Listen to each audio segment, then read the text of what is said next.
నీవు నన్ను తల్లి గర్భంలో ఆయన ఊపించాడు. నీకు శరీరాన్ని అన్ని కూడా చక్కగా సృష్టించాడంటే దేవుడి ప్రణాళిక మన అందరి పట్ల ఈ ఊళ్ళో ఉన్న మన అందరి పట్ల ఉంది. అందులో బయట ఉంటుంది గుడ్డువాడే కానీ పుట్టువాడే కానీ మోగవాడే కానీ చెవిటి గలవాడే కానీ పుట్టించింది ఎవరు? యెహోవానైనా నేనే కదా. అంటే నేను అలా పుట్టించలేదంటే దేవుడు మనందరినీ ఉదయకాల సమయంలో ప్రేమిస్తున్నాడు. ఆయన ఏం ప్రేమిస్తున్నాడు. అయ్యో నా నోరు బాగోదండి, నా వస్త్రధారణ బాగోదండి, నేను చాలా స్మెల్ వస్తుందని మన వాళ్ళు చెప్పింది, కానీ అయినా కానీ దేవుడు నిన్ను ప్రేమిస్తున్నాడు. అయ్యో నేను డబ్బులేమి ఇవ్వట్లేదని నా వాళ్ళు నా కొడుకుని ప్రేమించట్లేదు, అయినా దేవుడు నిన్ను ప్రేమిస్తున్నాడు.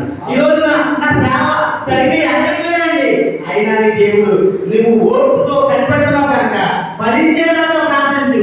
ఖచ్చితంగా ముదిమి తగిన సమయం దేవుడు మన అందరినీ హెచ్చించే దేవుడుగా కనబడుతున్నాడు.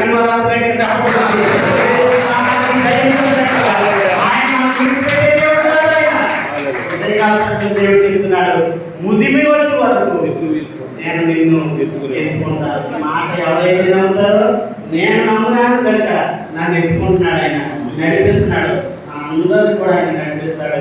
అందరూ అలాగే వాళ్ళ పళ్ళు మూసుకొని ప్రార్థన చేస్తారు.